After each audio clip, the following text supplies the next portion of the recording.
Hello, welcome back to the reading of the poem of the Man God, written by Maria Valtorta, Volume 2. Chapter 173, The Sermon of the Mount, the Beatitudes, Part 4. 27th May, 1945. The Sermon of the Mount continues. The crowd is growing larger and larger as the days go by. There are men, women, old people, children, rich and poor alike. The couple, Stephen and Hermas, is always present, although not yet associated with the old disciples led by Isaac. And there is also the new couple formed yesterday, the old man and the woman.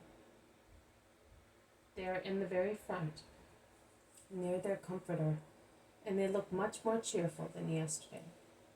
The old man, to make up for the many months or years during which he was neglected by his daughter, has laid his wrinkled hand on the knees of the woman, and she is caressing it out of the inborn instinct of a morally sound woman to be maternal. Jesus passes near them to climb up to his rustic pulpit, and while passing he caresses the head of the old man, who looks at him as if he already saw him as God. Peter says something to Jesus, who makes a gesture as if he wanted to say, "It does not matter." But I do not understand what the apostle says. Peter remains near Jesus, and Judas Thaddeus and Matthew join him. The other apostles are scattered among the crowd. Peace be with you all. Yesterday I spoke of prayer, of swearing, of fasting. Today I want to instruct you in other perfections. They are also prayer, trust, sincerity, love, religion. The first thing I will speak to you of is the right use of riches, changed into as many treasures in heaven by the goodwill of the faithful servant. The treasures of the earth do not last, but the treasures of heaven are eternal. Are you fond of what is yours? Are you sorry to die because you will no longer be able to look after your property, and you will have to leave it? In that case, transfer them to heaven. You may say, "What is of the earth will not enter heaven," and you have taught us that money is the filthiest thing on earth. How can we transpose them to heaven? No, you cannot take money, material as it is, into the kingdom, where everything is spiritual. But you can take the fruit of money. When you give a banker your money, why do you do it? That he may make it bear interest. You do not deprive yourselves of it, not even temporarily, that he may give you back the same amount. But out of 10 talents, you want him to give you back 10 plus 1, or even more. Then you are happy, and you praise the banker. Otherwise you say, "He is honest, but he is a fool." And if instead of 10 plus 1, he should give you 9, saying, "I lost the rest," you would denounce him and send him to prison. What is the fruit of money? Does the banker sow your money and water it to make it grow? No. The fruit is given by a skillful handling of business, so that by means of mortgage deeds and loans at interest, the money is increased by the premium rightly requested for the loan of the gold. Is it not so? Now listen. God gives you earthly riches. To some people he grants a great deal, to some only as much as they need to live. And he says to you, "Now it is up to you. I have given them to you. Gain by these means an end as my love wishes for your own good. I have entrusted you with them, but not that you may turn them into evil. Make your wealth bear interest for this real fatherland, both because of the reputation I hold you in and out of gratitude for my gifts. And here is the method to gain this end. Do not accumulate your treasures on the earth, living for them, being cruel for them, cursed by your neighbor and by God on account of them. It is not worth it. They are never safe in this world. Thieves can always rob you. Fire can always destroy your houses. Diseases of plants and animals can exterminate herds or orchards. How many things undermine your property, whether it is real estate and unassailable, such as houses and gold, whether its nature is liable to be damaged, such as all living things, vegetables and animals, or precious cloths that can be ruined. Thunderbolts, fire, and floods can destroy houses. Thieves, blight, dry weather, rodents, and insects can damage fields. Catching diseases, fever, crippling, murrain can destroy cattle. Moths and mice can ruin valuable pieces of cloth and precious pieces of furniture. Oxidation can corrode vases, chandeliers, and artistic gates. Everything is subject to destruction. But if you turn earthly welfare into supernatural good, then it becomes free from all damage by time, men and calamities. Store up your treasure in heaven, where thieves cannot break in, and where no calamities occur. Work with merciful love for all the miseries of the earth. You may caress your money and kiss it if you wish so. You may rejoice at the plentiful crops, at the vineyards laden with grapes, at the countless number of olives which bend the branches of the olive trees, and at your prolific sheep with turgid udders. You may rejoice at all that, but not in a sterile or human way. Rejoice with love and admiration, with supernatural delight and foresight. Thank you, my God, for this money, for these crops, plants, and sheep, and for this business. Thank you, sheep, plants, meadows, business, which serve me so well. May you all be blessed, because through your goodness, O eternal Father, and through yours, O things of mine, I can do so much good to those who are hungry, or are naked, homeless, sick, alone. Last year I did it for 10. This year, as I have more money, although I gave away much as alms, and the crops are more plentiful, and the flocks larger, I will give twice, 3 times as much as last year, so that everybody, also those who have no wealth of their own, may partake of my joy and bless with me the eternal Lord. That is the prayer of a just man, a prayer which, joined to your deeds, transfers your wealth to heaven, and not only keeps it eternally for you, but you will find it increased by the holy fruit of love.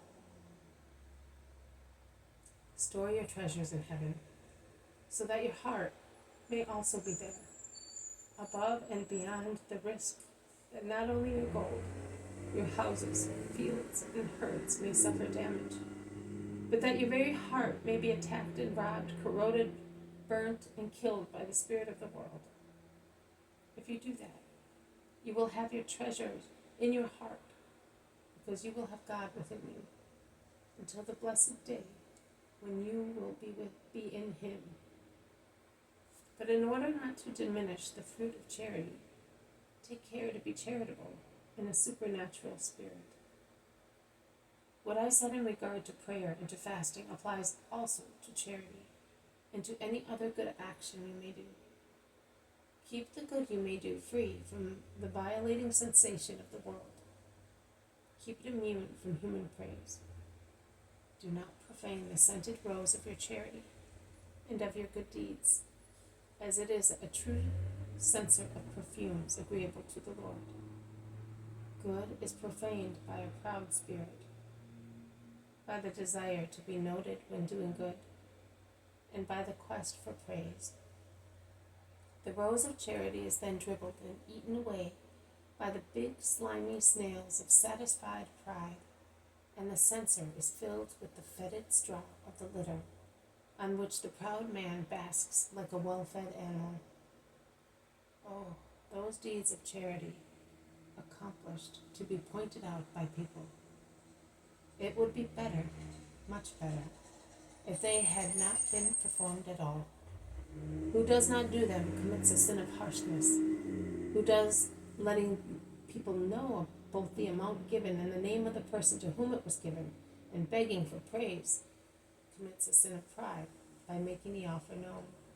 As he says, "See how much I can afford?" Sins against charity, because he humbles the beneficiary by making his name known, and commits a sin of spiritual avarice, as he wants to store up human praises. It is straw, nothing but straw, Let God and his angels praise you. When you give alms, do not have it trumpeted before you to draw the attention of passers-by and win their praise, as the hypocrites do, who want to be praised by men and thus give alms only when they can be seen by many people. They too have received their reward and will not have another one from God. Do not commit the same sin, and do not be so presumptuous. For when you give alms, your left hand must not know what your right hand is doing. So secret and modest is your almsgiving. And then forget about it. Do not linger, admiring your deed, swelling with it like the toad that contemplates itself with its veiled eyes in the pond, and sees also the clouds, trees, and a chart near the bank reflected in the still water. And when it sees that it is so small as compared to them which are so large, it swells up with air until it bursts. Also your charity is nothing as compared to the infinite, which is the charity of God. And if you wanted to become like him, and make your small charity so big as to be equal to his, you would fill yourselves with the wind of pride and would end up by perishing.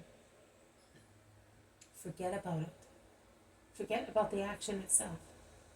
A light, a sweet voice will always be present with you and will make your day bright, sweet, and happy, because that light will be the smile of God.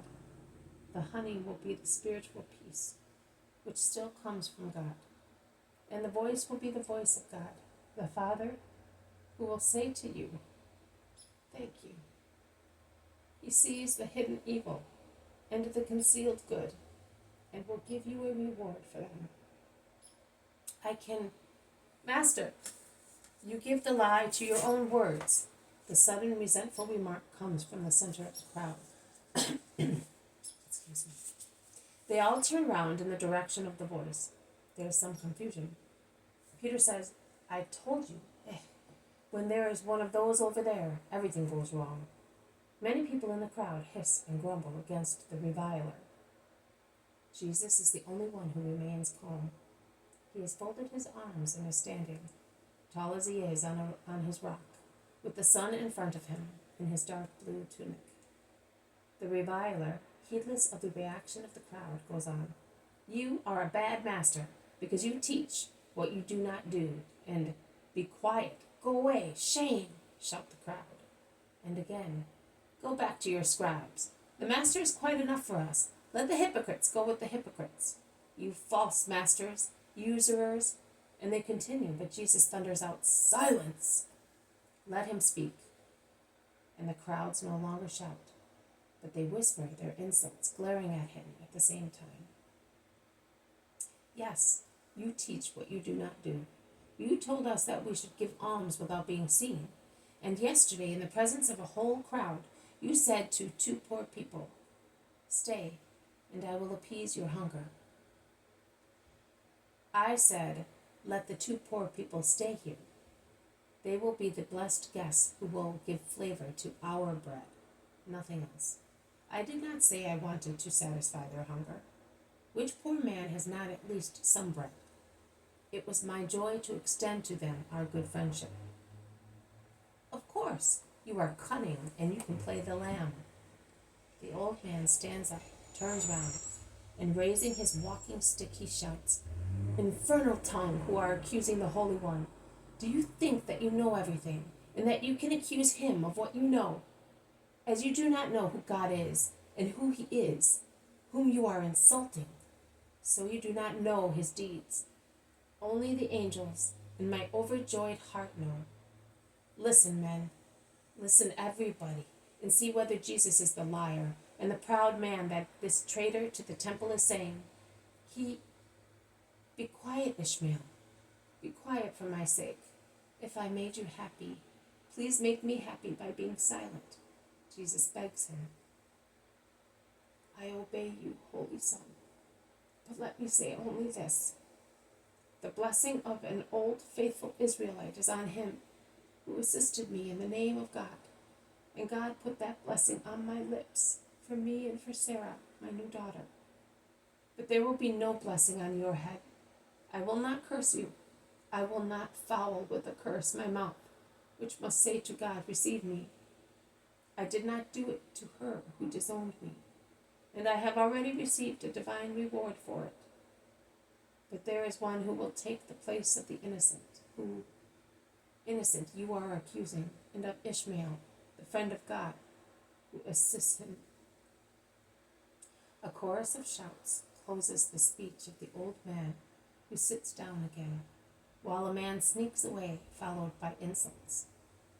The crowds then shout to Jesus, go on, Holy Master. We will listen only to you. Listen to us, not to those cursed birds of evil omen.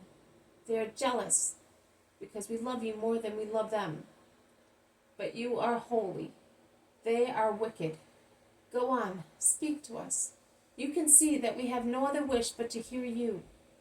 Our homes, our business, they are nothing. We left them to hear you. Yes, I will speak to you, but do not be upset by what happened. Pray for those poor people. Forgive them as I do, because if you forgive men their faults, also your Father who is in heaven will forgive you your sins. But if you bear men a grudge and do not forgive them, neither will your Father forgive you your shortcomings. And everybody needs to be forgiven. I was saying to you that God will give you a reward, even if you do not ask to be rewarded for the good you have done. But do not do good to be rewarded, to have a security for tomorrow. Do not do good restricted within narrow limits by fear. And after, will I have enough for myself? And should I have nothing, who will help me? Will I find anyone who will do what I did? And when I will no longer be able to give, will I still be loved? Look, I have mighty friends among rich people, and I have friends amongst the poor people of the earth. And I solemnly tell you that the mighty ones are not the most loved. I go to them not for my own sake or profit, but because they can give me much for those who have nothing. I am poor, I have nothing. I would like to have all the treasures in the world and change them into bread for those who are hungry, into homes for the homeless, into clothes for the naked, and into medicines for the sick. You may say, you can cure people. Yes, I can do that and other things. But I do not always find faith in men, and I cannot do what I would do and would like to do. If the hearts of men had faith in me, I would like to help also those who have no faith. And as they do not ask the Son of Man for miracles, I would like, as a man, to help them, but I have nothing.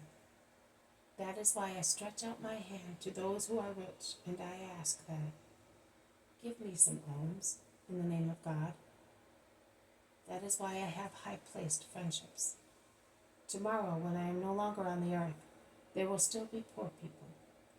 But I shall not be there to work miracles for those who have faith, nor to give alms to lead to faith. But then my rich friends, who are in touch with me, will have learned how to help. And my apostles, after their experience with me, will have learned how to give alms out of love for their brothers. And the poor will always receive assistance. Yesterday, I received from one who has nothing more than all those who are rich has given me. He is a friend, and as poor as I am, but he gave me something which no money can buy, and which made me happy, bringing back to me so many serene hours of my childhood and youth, when every evening the hands of a just one were laid on my head, and I went to rest with his blessing as the guardian of my sleep. Yesterday, this poor friend of mine made me king with his blessing. You thus see that none of my rich friends has given me what he gave me. Therefore, be not afraid. Even if you no longer have the power of money, providing you have love and holiness, you can still assist who is poor, tired, and distressed. And I therefore say to you, do not worry too much because you are afraid of having too little. You will always have what is necessary. Do not worry too much about your future. Nobody knows how much future there is ahead of him. Do not worry about what you will eat to support yourselves in life, or what clothes you will put on to keep your bodies warm. The life of your souls is by far more precious than your stomachs and your limbs. It is much more valuable than your food and your clothes. Exactly as material life is more valuable than food, and the body more precious than its clothes. And your Father knows. You ought to know too. Look at the birds in the sky. They do not sow or reap or gather into barns, and yet they do not starve to death because the Heavenly Father feeds them. And you men, the favored creatures of the Father, are worth much more than they are. Which of you, with all his talent, can add 1 single cubit to his height? If you cannot raise your height even by a span, how can you possibly change your future conditions, increasing your wealth, to ensure that you will live to a long and happy old age? Can you say to death, "You shall come for me when I want"? You cannot. Why then worry about your future? And why go to so much trouble lest you should be left without clothes? Think of the lilies growing in the fields. They do not work or spin. They do not buy any cloth from vendors. Yet I assure you that not even Solomon in all his regalia was robed like one of them. Now if that is how God clothes the grass in the field, which is here today and will be thrown into the furnace tomorrow, or used to feed the cattle, and will thus end up in ash or dung, how much more he will see to you, his children. Do not be of little faith. Do not worry about an uncertain future, saying, "What shall I eat when I am old? What shall I drink? How will I clothe myself?" Leave such worries to the Gentiles, who do not have the lofty certainty of the divine paternity. You have it, and you know that the Father is aware of your needs and loves you. Therefore, trust him. Seek first what is really necessary: faith, goodness, charity, humility, mercy, purity, justice, meekness, the 3 and 4 main virtues, and all the others as well, in order to be the friends of God and have a right to his kingdom. And I can assure you that all the rest will be given to you as well, without having to ask for it. There is no rich man richer than a saint, or any man safer than he is. God is with the saint, and the saint is with God. He does not ask for anything for his body, and God supplies what is necessary. But he works for his soul, and God gives himself to him in this world, and paradise in the next one. So do not go to any trouble for what is not worth your trouble. Let your imperfections grieve you, not your scanty earthly means. Do not worry about tomorrow. Tomorrow will take care of itself, and you will take care of it when you live it. Why worry today? Is life not already quite full of yesterday's sad memories and of today's troubles, that we should feel the need to add the nightmares of tomorrow's uncertainties? Leave to each day its own trouble. There will always be in life more pains than we would wish, without adding the present pains to future ones. Always say the great word of God, today. You are his children, created to his likeness. So say to him, today. And today I give you my blessing. May it accompany you until the beginning of a new day, of tomorrow. That is when I will give you once again my peace in the name of God. This has been a reading from the poem of the Man God, written by Maria Valtorta, Volume 2. Chapter 173, the Sermon of the Mount, the Beatitudes, Part 4. Thank you for listening. I will see you tomorrow. May God bless you, and may peace be with you.